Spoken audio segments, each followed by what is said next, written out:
Oi pessoal, tudo bem? Rafael Ribeiro falando, como é que vocês estão? Espero que estejam tudo bem. No vídeo de hoje eu quero falar sobre a Páscoa.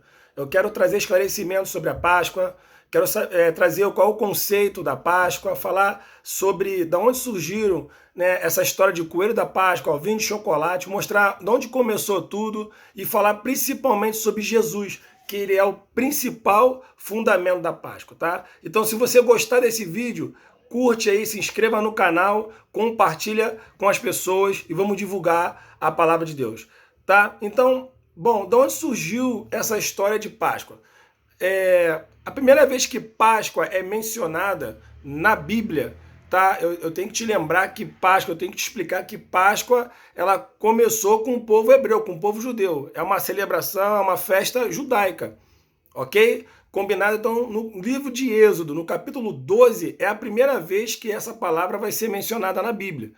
Então, o contexto da história é a retirada do povo hebreu da escravidão do Egito. Então, Deus, usando Moisés, ele começa a lançar pragas sobre o Egito, até que chega na última praga, a 10ª praga. Deus dá uma orientação muito específica para Moisés. Cada família, ela separasse um cordeiro, que tinha que ser um cordeiro perfeito, sem falhas. Então eles tiveram que ficar 10 dias observando esse cordeiro para ver se não tinha nenhum defeito no animalzinho.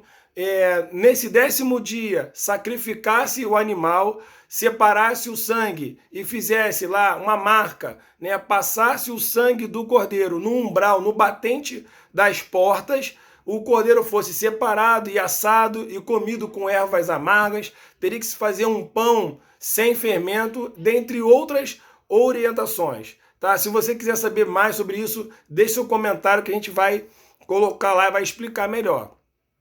Então, Deus ele disse que naquele dia ele iria passar pelo Egito, né? E cada casa que não tivesse essa marca com sangue no batente da porta, iria morrer o primogênito de cada família que não tivesse essa marca, né? O primeiro filho ou a primeira filha. Enfim, então, seguindo a história, ainda ali no capítulo 12, à meia-noite daquele dia, o Senhor passou pelo Egito, ou saltou por cima do Egito. E isso é o significado da palavra Páscoa, que no hebraico é Pessa.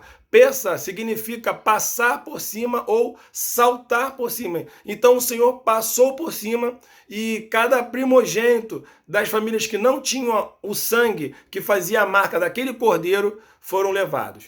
Então, após esse episódio, Faraó liberou e aí Moisés e todo o povo hebreu, eles foram adiante pelo deserto em direção à terra prometida.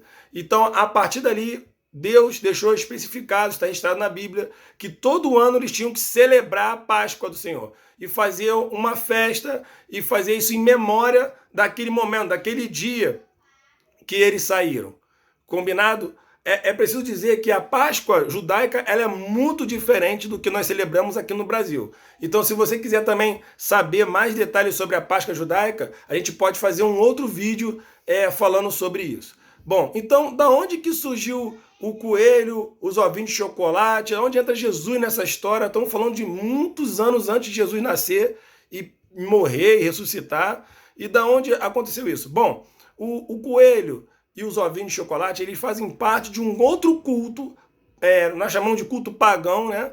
Um culto que era celebrado lá por outros povos, por outra cultura, adorando uma deusa da fertilidade, onde que o coelho ou a lebre, ele representa a fertilidade, porque é um animal que dá muita cria. Mas nós sabemos que o coelho não bota ovos, né? Você sabe que o coelho não bota ovo, então da onde surgiu também os ovos? É porque os ovos também simbolizam fertilidade e prosperidade em outras culturas. Afinal de contas, dentro de um ovo também tem vida.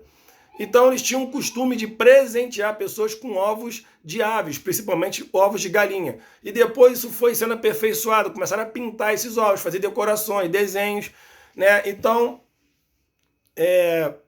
logo depois disso, uma outra instituição religiosa, ela absorveu esse culto, tomou para si esse culto, né? Essa instituição estava dominando aí boa parte do planeta Terra, principalmente lá a Europa, né? Uma parte da Ásia, uma parte da África. Então eles pegaram esse culto para si e colocaram esse culto como sendo um culto a Jesus Cristo, né? Por quê?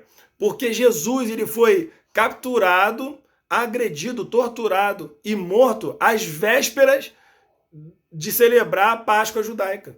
Né? A Páscoa ela é celebrada no primeiro dia do mês de Nissan, né? Que para os judeus é hoje. Hoje, né, nós estamos aqui no mês de abril, no Brasil, mas lá em Israel, né, lá no povo judeu, é o primeiro dia do mês de Nissan, certo? O dia que eles saíram do Egito. Então Jesus ele foi capturado, eles estavam se preparando para celebrar a Páscoa. Então essa instituição pegou esse culto a essa deusa lá pagã e colocou isso como sendo um culto a Jesus. Então, conforme esse culto foi sendo disseminado, né, reis, pessoas começaram a fazer... tem um rei, né, que ele banhava ovos a ouro para presentear. E quando esse culto chegou na França, o pessoal lá, os franceses, começaram a confeccionar ovos de chocolate, né? E aí começaram a fazer, inclusive, essa caça aos ovos. Então o negócio ficou dessa forma que nós conhecemos aqui no Brasil. Tá certo? Então... E por que isso tem a ver ou não tem a ver com Jesus? Bom, tem tudo a ver com Jesus, né? Vamos lá. Quando eu disse que Moisés recebeu uma orientação de Deus para separar um cordeiro para ser sacrificado, veja, João, o Batista, assim que ele encontra Jesus, está registrado lá no Evangelho de João, capítulo 1, ele olha para Jesus e diz: eis o Cordeiro de Deus que tira o pecado do mundo. Né? Por que Jesus é o Cordeiro de Deus que tira o pecado do mundo? Porque ele se esvaziou da sua glória, ele se tornou um ser humano como eu e você, né? Assim como está escrito lá no livro de Hebreus, capítulo 1 também, capítulo 2, me perdoe, está dizendo que Jesus, ele se tornou humano, assim como os filhos são carne e sangue, Jesus também se tornou carne e sangue para se identificar conosco e para morrer e destruir as obras do diabo. Entende? A Bíblia fala que Jesus se tornou maldito no nosso lugar, porque todo aquele que era levantado no madeiro se tornava maldito, e ele se tornou maldito para nos livrar da maldição da lei, né? No livro de 1 Coríntios, capítulo 5, vai dizer, né, o apóstolo Paulo diz que nosso Cristo, nosso Cordeiro Pascal, ele foi imolado, ele foi sacrificado. Então, Cristo, ele nos substituiu. Conforme o profeta Isaías, ele está relatado lá em Isaías 53, que o castigo que nos traz a paz foi sobre ele. Pelas suas feridas, pelas suas pisaduras, nós fomos sarados, curados. Ele recebeu o castigo que era para nós. Ele foi castigado no nosso lugar. Ele se tornou maldito. A Bíblia diz que ele, sendo rico, se fez pobre. Ele se tornou um ser humano para nos substituir, para perdoar os nossos pecados. Por isso que Romanos 5... né, verso 1 vai dizer que pelo que Jesus fez, nós temos paz com Deus. Ele resolveu essa parada para nós. Ele foi o substituto. Assim como o cordeiro morreu lá no Egito e o sangue do cordeiro evitou que o anjo da morte passasse e ceifasse aquelas vidas, o sangue de Jesus derramado na cruz, as feridas que ele sofreu, o castigo que ele sofreu, nos livrou e trouxe a paz, e nos trouxe a redenção, a justificação, a absolvição dos nossos pecados. E hoje nós temos como, né, ele nos reconciliou com Deus. E hoje nós podemos ser filhos de Deus por aquilo que ele fez. E aleluia, porque ele ressuscitou. Né? Nem a morte pode deter Jesus Cristo. Né? Ele é o Senhor da vida, ele é o Senhor da morte. Né? Ele disse para João lá no livro de Apocalipse que ele morreu e ressuscitou, ele tem as chaves da morte e do inferno. Por isso Jesus ele é o principal fundamento da Páscoa. Ele é o Cordeiro de Deus, mas ele também ressuscitou e hoje ele é o Rei da Glória. E hoje ele nos deu vida juntamente com ele e nos deu vida abundante. Ele é o principal fundamento da Páscoa. Tá? Espero que vocês tenham gostado desse vídeo, que vocês tenham uma semana abençoada, sejam abençoados na prática da palavra.